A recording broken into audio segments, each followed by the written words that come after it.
Hi guys, welcome back to my channel. My name is Shay for those of you who are new here, and in today's video I'm going to be sharing my winter skincare routine. Now it is really weird because I have a few pimples on my face doing this video, but I just decided to do it anyways because even if you have like a perfect skincare routine, then the chance of you getting pimples, the chances are still there. You know, it's normal to have pimples, it's normal to have acne. I'll tag one of the videos above where I was doing some proper skincare, but in this video I want to focus on 4 different areas.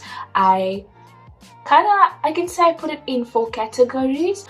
I want to touch on subjects and on areas where not a lot of people speak about when they speak about skincare. I want to focus plain and simply on the skin, and you have skin on your body from your head all the way down to your toes. So that is what I want to focus on. If that is something you are interested in, then keep watching.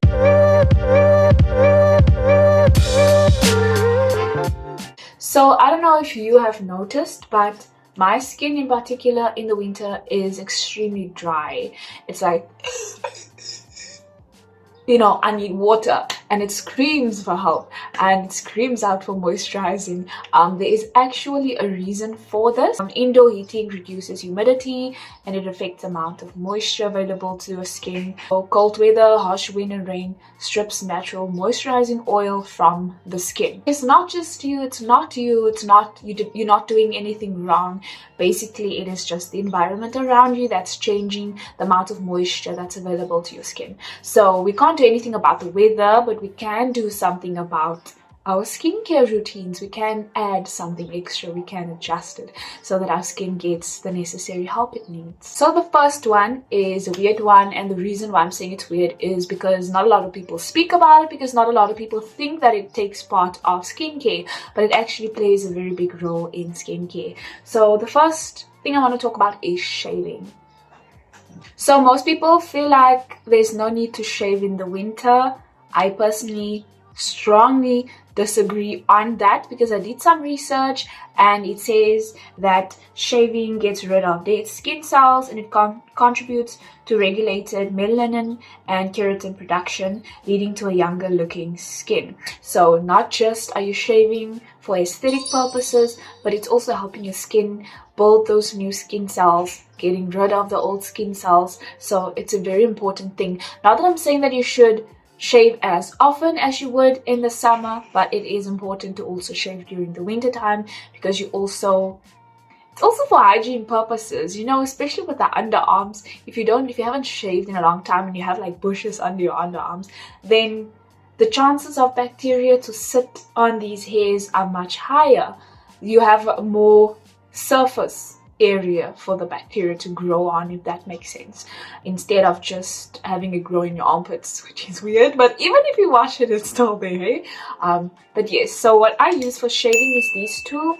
I will just use a normal blade for my underarms, and then for my legs I will use this baby. It just takes a lot less time. It doesn't like scratch you open, it doesn't hurt you. Sometimes it could cause like ingrown hairs, but those are easy to get rid of and it doesn't cause a lot of them. So I just prefer using this. It's easy, you can carry it anywhere with you, it doesn't make a mess like how this one does. It actually keeps all the hairs inside of it, and then you can just get rid of it whenever. So personally, I don't shave as often in the winter as in the summer.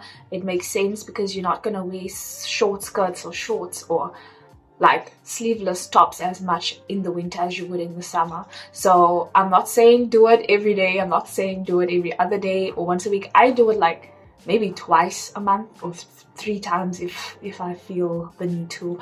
So just to keep things in place as well. We need to take care of ourselves. It doesn't matter which time of the year it is. So the next topic I would like to focus on is moisturizing. Now I'm going to be touching on, there are 3 subcategories: body, face and lips. So with the body, I use this. It is Yardley London Gorgeous, I think, yes, and I like the cashmere scent. It lasts up to 48 hours, but obviously we're going to bath in between, right? So I use this in the summer. It's not necessary for me to apply a lot of lotion or anything because it's summer, you know, you have that glowy skin, the sun is kissing your skin, and it's just nice, you know, your skin is moisturized, sometimes even over moisturized. But in the winter I feel the need to, like, this is not enough in the winter for me. So what I do is I mix my phyto oil, which is what I'm using for my skin. I'm going to touch on that now. I mix this with my lotion. So what I want to do, this is almost finished. I want to just buy a tub of lotion next time and just pour it in, mix it up, and then I already have the mixture, so then it's less messy, if that makes sense. So for my face, I literally just wash my face with lukewarm water, dry it, tap it dry, and then I add a little bit of oil to my face. I have an oily skin naturally, so I feel like, yeah, just a little bit of it is enough for me. And it also helps me get rid of most of my, what is it called, hyperpigmentation. Like I said in the beginning of the video, I had 2 acne breakouts. My skin is acne prone, so I need to take care of it properly, so hence I'm using this oil still because it worked for me in the past. This was sponsored on Instagram, by the way, last year. I think it was about March. None of the products that I'm talking about in this video makes this video a sponsored video. I am just basically saying what works for me, and I want to be open and honest because some of you have asked me what I'm using on my skin. So the next category, or the next subcategory under moisturizing, I want to talk about the lips. Now, a lot of people tend to miss this step, and it's not a good step to miss. You know, lips are one of the first things people see when they talk to you, when they have a conversation with you. So what I would do after brushing my teeth, I brush my lips with my toothbrush. It's a little weird, but if you think about it, it makes sense. Your lips is part of your mouth. So I brush my lips as well. I clean my mouth, I dry my mouth, blah, blah, blah. And then I add Vaseline. I carry this with me all the time. Everywhere I go, I have Vaseline. This is the one that my best friend gave me last year. It is busy running empty, so I need to fill it up. And then I also use Labello. This one I use when I want to like add a tint of color to my lips, just to make them look a little bit more plump. The next category I want to touch on is anti-deodorant, deodorant, roll-on, anti-odorant, whichever one you are using. So this is one of the most important things when it comes to hygiene, but it's also part of skincare because deodorant doesn't just, you know, mask the smell. The one that I use is Get Gone, or Gone if you want to call it that. It was sponsored on Instagram. I'll insert a little cute clip I did there on Instagram. So before I used Get Gone, I used Mitchum, I used everything else, and usually I would just swap in between because some will give you white marks, some will give you, some won't even work, some will just, you know, make you sweat even more. So Mitchum helped me, but what I didn't like about it was the marks that it left behind. I still love it. I still will use their products, but this is amazing. It is, let me read it for you, natural anti-odorant.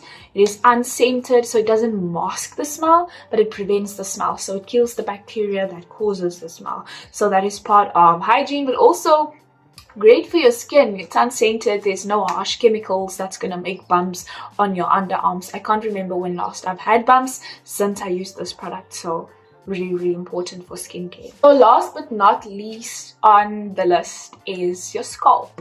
This is a weird topic also to talk about because not everyone has the same scalp. Not everyone's scalp is dry. Some people have oily scalps. In my case, I have an extremely dry scalp, especially in winter. I will wash my hair now, blow dry it, and then literally 2 minutes later, I will do this and my skin will be flaking. You'll see flakes falling on. I hope I don't have any on me now, but my hair is clean. Hopefully there's nothing showing. But I have a really dry skin, and so I tend to sometimes forget to take care of my scalp, you know. So what I got is this. It is a caffeine regain tonic lotion. It's not actually to moisturize or to hydrate your scalp, but I find it really hydrating. It's supposed to be for like hair growth and all of the other things. I'll tag the video somewhere where I speak a little more about it. But this was also sponsored on Instagram. Really does help. You can apply it daily to your scalp. I also love the Afri-True Conditioning Growth Oil. I tend to go for growth oils and growth leave-ins and things more because it doesn't just hydrate or moisturize, but it also helps with growth and the health of your hair. So that is what I use to moisturize my scalp on a daily basis. So that is it for this video. I hope that it was educational. I hope that you learned something new from it. If there's anything I left out, if there's something that you think I could focus on more, maybe mention it down in the comments, but please be nice. Mention it in the comments if you've used any of the products that I have here. You can also talk about that. We can have a conversation in the comments. And that's it for today. Thank you so much for watching. If you've gotten this far, I will see you in my next video.